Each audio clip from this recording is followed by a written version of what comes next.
আসসালামু আলাইকুম, কেমন আছেন? আলহামদুলিল্লাহ আমি ভালো আছি। আর একটি ভিডিও নিয়ে চলে আসলাম আপনাদের মাঝে। হাবিব আপু, আজকে শরীরটা অনেক খারাপ ছিল, তাও রান্না করতে চলে আসলাম। শুয়েছিলাম এতক্ষণ, সকালে চা নাস্তা করেছি, তারপর অনেকক্ষণ শুয়েছিলাম, তারপরে রান্না করতে চলে আসলাম। রান্না তো করতেই হবে, আমাদের মেয়েদের সংসার, রান্না তো করতেই হবে, রান্না ছাড়া তো উপায় নেই, কাজ ছাড়া তো উপায় নেই। যাই হোক, আজকে শাক ভাজি করব আর কফি রান্না করব। আজকে মাছ গোশ কিছুই রান্না করব না। আবার এখন একদল লোক এসে বলবে সবজি রান্না করবে, তা আবার দেখানোর কি আছে? আমরা যারা কন্টেন্ট ক্রিয়েটার তারা সব কিছুই আপনাদের সাথে শেয়ার করি, যেটাই রান্না করি সেটাই শেয়ার করি। আর শাক বলে কথা নেই, আর মাছ বলে কথা নেই, গোশ বলে কথা নেই। আর আমি বিশেষ করে সবজিটা অনেক বেশি পছন্দ করি, আপনাদের ভাইয়াও সবজি অনেক বেশি পছন্দ করে। আর প্রত্যেক দিন যে সবাই মাছ গোশ রান্না করে এমনও কিন্তু না ব্যাপারটা। যাই হোক, সবটাই শেয়ার করব আপনাদের সাথে। আর আপনাদের যাদের ভালো লাগবে না তারা ইগনোর করতে পারেন, আর যাদের ভালো লাগবে সুন্দর করে একটা গঠনমূলক কমেন্টস করে যাবেন।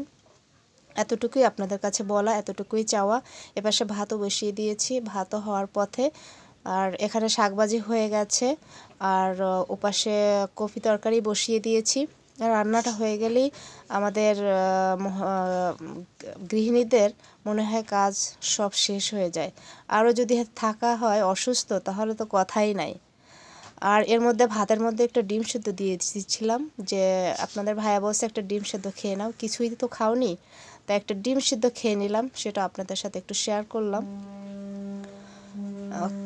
না খেলে শরীরটা অনেক বেশি খারাপ করে। আর যেহেতু আমার গলা ব্যথা, মাথা ব্যথা, সর্দি ঠান্ডা, খেতে ইচ্ছে করে না, কিছু খেতে গেলেই গলা ব্যথা করে। আর তার জন্য একটা ডিম খেয়ে নিলাম, এই আর কি।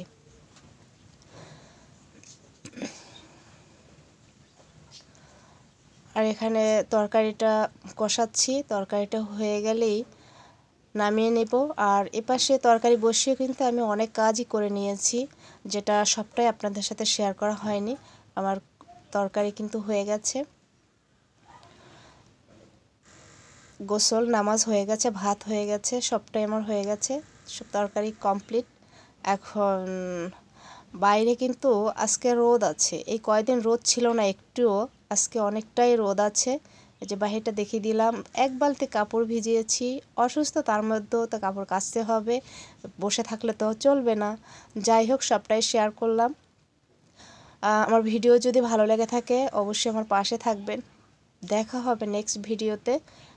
সে পর্যন্ত সবাই ভালো থাকবেন, সুস্থ থাকবেন এবং আমার জন্য দোয়া রাখবেন।